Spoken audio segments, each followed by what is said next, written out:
આજે આપણે એક એવા રોગની ઊંડાણપૂર્વક વાત કરવાના છીએ જે સદીઓથી માનવજાતને પરેશાન કરી રહ્યો છે. જી હા, કાલા આઝાર એટલે કે લેશમેનિયાસિસ. ચાલો આ રોગના રસપ્રદ અને ઘણીવાર ગેરસમજ થતા પાસાઓને સમજીએ. રામ રામ મિત્રો, સ્ટડી વિથ સિદ્ધેશમાં આપ સૌનું સ્વાગત છે. તો ચાલો સૌથી પહેલા એ સમજીએ કે આ લેશમેનિયાસિસ છે શું. જુઓ, આ એક પ્રોટોઝોઅલ રોગ છે, મતલબ કે એનું કારણ એક નાનકડો એકકોષીય જીવ છે. આ પરોપજીવીનું નામ છે લેશમેનિયા અને એ ફેલાય છે કેવી રીતે? તો એક ખાસ પ્રકારની માખી, માદા ફ્લેબોટમીન સેન્ડફ્લાય, જેને આપણે દેશી ભાષામાં મરુમાખી પણ કહી શકીએ, એના કરડવાથી. આજના આ વિશ્લેષણમાં આપણે આ રોગને 5 અલગ અલગ દ્રષ્ટિકોણથી જોઈશું. પહેલાં તો કાળા તાવ પાછળના જીવાણુને ઓળખીશું. પછી ભારતમાં એ ક્યાં અને કોને વધુ અસર કરે છે એ સમજીશું. ત્યાર પછી એના ક્લિનિકલ લક્ષણો કેવા હોય છે, એનું લેબમાં નિદાન કેવી રીતે થાય છે, અને છેલ્લે એને કાબૂમાં લેવા અને સારવાર માટે શું કરવું જોઈએ એની વાત કરીશું. તો ચાલો શરૂ કરીએ પહેલા વિભાગથી. કાળા તાવનું રહસ્ય ખોલીએ અને સમજીએ એના રોગકારક જીવાણુ અને એના જીવનચક્રને. આ લેશમેનિયા પરજીવી છે ને, એ ખરેખર એક હોશિયાર ઘૂસણખોર છે. એ એક ઇન્ટ્રાસેલ્યુલર પરજીવી છે, મતલબ કે એ આપણા શરીરના કોષોની અંદર જઈને રહે છે. એની ઘણી બધી પ્રજાતિઓ છે અને દરેક અલગ અલગ પ્રકારનો રોગ કરે છે. જેમ કે લેશમેનિયા ડોનોવાની, જે સૌથી ગંભીર એવા વિસેરલ લેશમેનિયાસિસ એટલે કે કાલા આઝાર માટે જવાબદાર છે. પછી છે લેશમેનિયા ટ્રોપિકા, જે ચામડી પર ચાંદા પાડે છે. આ પરજીવીનું જીવનચક્ર પણ જટિલ છે. એને પૂરું થવા માટે 2 યજમાનની જરૂર પડે છે. એક કોઈક કરોડરજ્જુ ધરાવતું પ્રાણી અને બીજું પેલી સેન્ડફ્લાય. ચાલો હવે આપણે આ બીજા વિભાગ પર આવીએ અને જોઈએ કે ભારતમાં આ રોગની સ્થિતિ શું છે અને કયા વિસ્તારો વધુ જોખમમાં છે. હવે આ જુઓ, આ બહુ જ રસપ્રદ વાત છે. ભારતમાં આ રોગના જે 2 મુખ્ય પ્રકાર છે ને, એનું ભૌગોલિક વિતરણ કેટલું અલગ છે, એકદમ વિરોધાભાસી. એક તરફ છે વિસરલ લેશમેનિયાસિસ એટલે કે આપણો કાલા આઝાર. એ ક્યાં જોવા મળે? તો કે ગંગા અને બ્રહ્મપુત્રાના ભેજવાળા, નીચાણવાળા મેદાની વિસ્તારોમાં, જેમ કે બિહાર, બંગાળ, પૂર્વી યુપી. અને બીજી બાજુ જુઓ, ક્યુટેનિયસ લેશમેનિયાસિસ. એ ફેલાયેલો છે પાકિસ્તાનની સરહદને અડીને આવેલા સૂકા રણ જેવા વિસ્તારોમાં, એટલે કે ગુજરાતનું કચ્છ અને રાજસ્થાન. પાણીવાળો વિસ્તાર અને સૂકો વિસ્તાર, કેટલો મોટો તફાવત! તો સવાલ એ થાય કે આ રોગનું જોખમ કોને વધારે છે? આમ તો આ રોગ કોઈ પણ ઉંમરે થઈ શકે છે, પણ આંકડા બતાવે છે કે પુરુષોમાં સ્ત્રીઓ કરતાં બમણા કેસ જોવા મળે છે. કદાચ એનું કારણ એમના કામકાજ સાથે જોડાયેલું હોય, જેમ કે ખેતી, જંગલ કે માછીમારી, જ્યાં સેન્ડફ્લાયનો સંપર્ક વધુ થાય. ગરીબી પણ એક મોટું પરિબળ છે. જો કે એક સારી વાત એ છે કે એકવાર આ રોગમાંથી સાજા થઈ જાઓ તો શરીરમાં લાંબા સમય સુધી ટકી રહે એવી રોગ પ્રતિકારક શક્તિ બની જાય છે. હવે વાત કરીએ પર્યાવરણ અને વાહકની. ભારતમાં કાલા આઝાર ફેલાવવા માટે મુખ્યત્વે ફ્લેબોટોમસ આર્જેન્ટિપ્સ નામની સેન્ડફ્લાય જવાબદાર છે.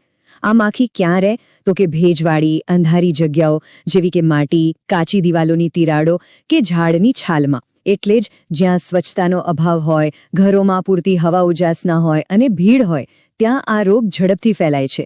ખાસ કરીને ચોમાસાની આસપાસના સમયમાં એનો ઉપદ્રવ વધે છે. અને હા, જંગલો કપાવાથી અને નવી વસાહતો બનવાથી આપણે આ માખીઓના ઘરની વધુ નજીક જઈ રહ્યા છે. ચાલો હવે આપણે ત્રીજા અને ક્લિનિકલ દૃષ્ટિએ સૌથી મહત્વપૂર્ણ વિભાગ તરફ જઈએ કે આ રોગના લક્ષણો કેવા હોય છે. સૌથી પહેલા વાત કરીએ વિસેરલ લેશમેનિયાસિસ એટલે કે કાલા આઝારની. એનો ઇન્ક્યુબેશન પીરિયડ, મતલબ કે ચેપ લાગ્યા પછી લક્ષણો દેખાવાનો સમય સામાન્ય રીતે 1 થી 4 મહિનાનો હોય છે. પણ એ ક્યારેક 10 દિવસમાં પણ દેખાઈ શકે છે અને ક્યારેક 2 વર્ષ પણ લાગી શકે છે. આટલો લાંબો સમયગાળો નિદાનને ખરેખર ખૂબ જ પડકારજનક બનાવી દે છે. તો આ કાલા આઝારના લક્ષણો કેવા હોય છે?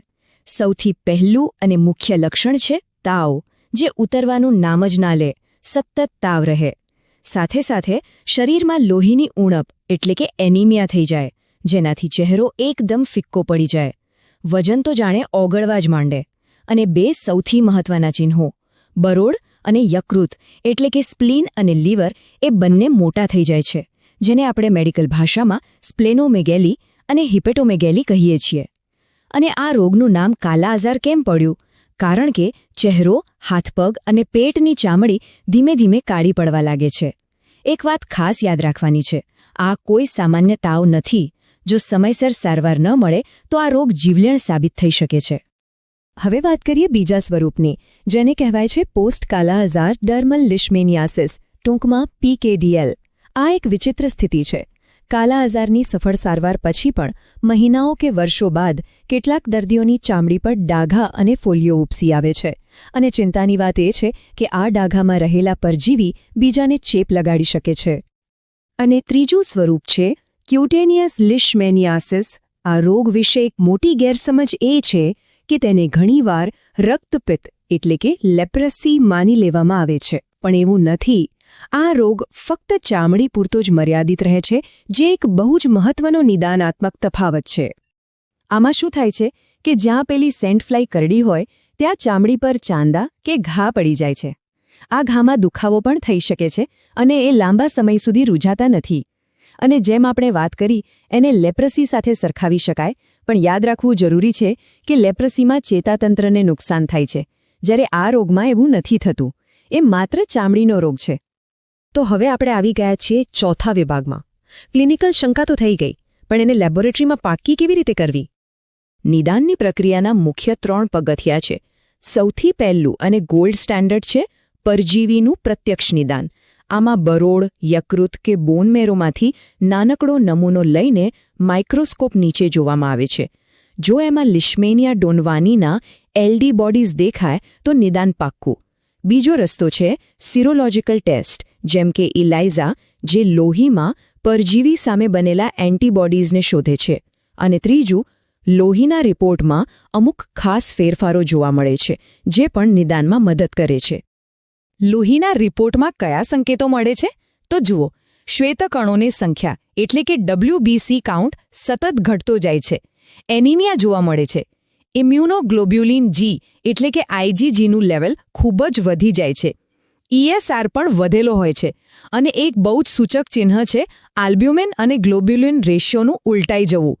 આ બધા તારણો ભેગા મળીને કાલા આઝાર તરફ મજબૂત ઇશારો કરે છે. અને હવે આપણે પહોંચ્યા છીએ આપણા અંતિમ અને સૌથી મહત્વના વિભાગ પર. આ રોગનું નિયંત્રણ અને સારવાર કેવી રીતે કરવી? આ એક દ્વિપાખીય વ્યૂહરચના છે. સારવાર માટે મુખ્ય દવા છે સોડિયમ સ્ટીબોગ્લુકોનેટ. એને દર્દીના વજન પ્રમાણે રોજ 10થી 20 મિલીગ્રામ પ્રતિ કિલોગ્રામના ડોઝમાં 20 દિવસ સુધી આપવામાં આવે છે. આ સારવારનો મુખ્ય આધાર છે. એના વિકલ્પ તરીકે પેન્ટામિડિન આઇસોથાયોનેટ પણ છે, પણ એની આડઅસરો વધુ હોવાથી એનો ઉપયોગ ખૂબ જ સાવચેતીથી કરવો પડે છે. પણ એક વાત સમજવી ખૂબ જરૂરી છે, માત્ર દવા આપવાથી કામ નહીં ચાલે. જ્યાં સુધી આપણે રોગ ફેલાવનાર વાહક એટલે કે સેન્ડફ્લાયને કાબૂમાં નહીં લઈએ ત્યાં સુધી આ રોગના ચક્રને તોડી નહીં શકીએ. એટલે વાહક નિયંત્રણ અત્યંત નિર્ણાયક છે. તો આ સેન્ડફ્લાયને કેવી રીતે નિયંત્રિત કરી શકાય? ઘરોમાં વર્ષમાં 2 વાર DDT જેવી જંતુનાશક દવાનો છંટકાવ કરવો, દિવાલોની તિરાડો પૂરી દેવી અને આસપાસનો કચરો સાફ કરીને એના ઉછેરના સ્થળોનો નાશ કરવો, પશુઓના વાડા અને મરઘા બતકાના ફાર્મ લોકોના રહેઠાણથી દૂર રાખવા. અને સૌથી અગત્યનું, વ્યક્તિગત સુરક્ષા. રાત્રિ જંતુનાશકયુક્ત મચ્છરદાનીમાં સૂવું, પૂરા કપડાં પહેરવા અને મચ્છર ભગાડવાની ક્રીમનો ઉપયોગ કરવો. અને અંતે એક વિચારવા જેવો પ્રશ્ન. જેમ જેમ વિકાસના કામોથી જમીનનું સ્વરૂપ બદલાઈ રહ્યું છે અને લોકોનું સ્થળાંતર વધી રહ્યું છે, ત્યારે ભારતમાં કાલા આઝારને નાબૂદ કરવાની આપણી લડાઈમાં હવે કયા નવા પડકારો સામે આવશે? આનો જવાબ આપણે સૌએ સાથે મળીને શોધવો પડશે અને આવનારા પડકારો માટે તૈયાર રહેવું પડશે.